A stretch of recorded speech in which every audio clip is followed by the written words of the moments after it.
We're working on the Royer knives, these mini Bowie knives, and today is the bevel work.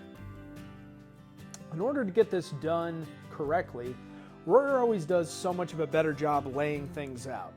Now, when I usually do my bevels, it's a lot more guesswork, and then that means I have to do a lot more in the finish of hand sanding and making things look perfect or even right. So what I'm going to do is these little templates that we have laid over, I'm going to see if I can even pull off, which it seems like I can. So the 3M adhesive is not perfect, but it's good that I can take some of that off. And then I'm going to just grind these flush. And what I'm going to be doing after that is drawing out the rough grinding area. So I'm going to come a little bit from the edge of the ricasso this direction towards the point of the blade, and I'm going to be coming down from the spine a little bit, so that when our rough grind gets hardened in our tempering and heat treatment stage, and I come to do more of the finish work, I'm not going to be rolling the spine over, I'm not going to be making the actual edge of the knife too thin, and we'll be able to do so without grinding so hard that we're going to be annealing or untempering the steel. Here we go. So I tried to do something different than grinding at first.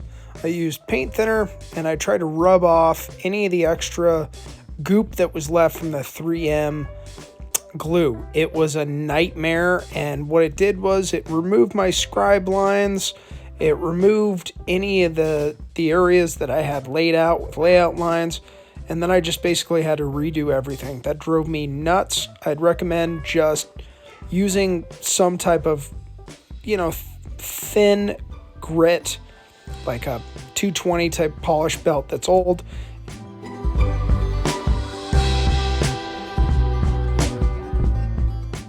What would I say are the 3 types of grinding? I would say first is where a lot of the beginners get started.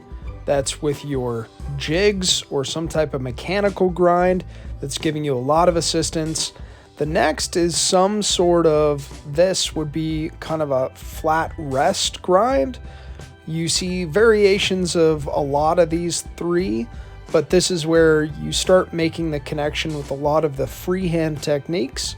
And then of course there's the final freehand, and that's where you're just standing and using all feel and body mechanics to grind your bevels in. The reason I wanted to talk about these 3 is discussing where I've had the experience, where most of the smiths and knife makers I've talked to have had their experience, and it gets down to the concept of learning to freehand grind. Even my dad is having some issues right now with different blades and curves in different blades and trying different jigs.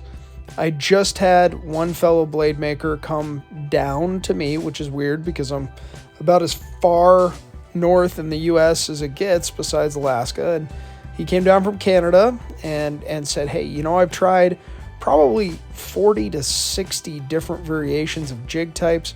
Nothing has worked for me. Nothing is really consistent. And we agreed that having a jig was almost more of a time waste nuisance issue than anything else. Now, that's not to say that if you're doing something like a sword or maybe a dagger, something that's very long and symmetrically even, that might work better for you. So having a concept of where you might be at right now and what might work for you right now and getting into the craft is going to be very different than doing this long term, and you have to have an understanding of that and what the limitations in certain areas are going to be. Right, so you noticed in the previous video that it was double time sped up, and I just wanted to have some time to talk about some of the things that I've learned, tips and tricks in grinding, and my perspective on things, because we're getting close to the year end, and I'm going to try and have something set up for my first year getting into knife grinding with more serious tools and taking up some experience from talking to some other makers and people in the ABS. But I wanted to give you guys some maybe helpful hints for you and some insights hopefully some things that can help broaden your interest.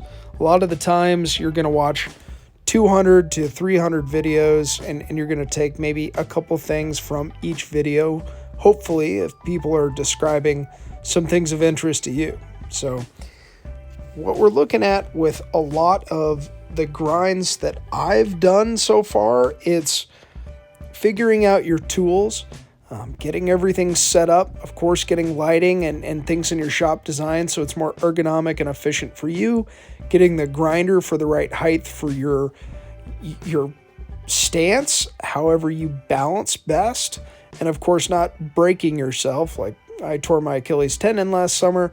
I'd recommend not trying to learn the skill over and working through that, because you're going to have to unlearn what you learned when you were crippled and back to learning the right techniques later.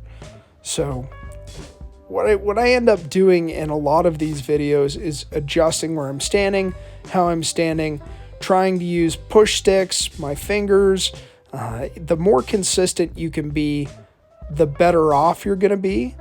Now that includes making sure that you're not dipping your knife so much, or taking different stances, or getting interrupted talking to your dad. Again, love my dad, but sometimes when you're adjusting where you're at and what you're doing, you're going to screw up your body mechanics of learning something with consistency.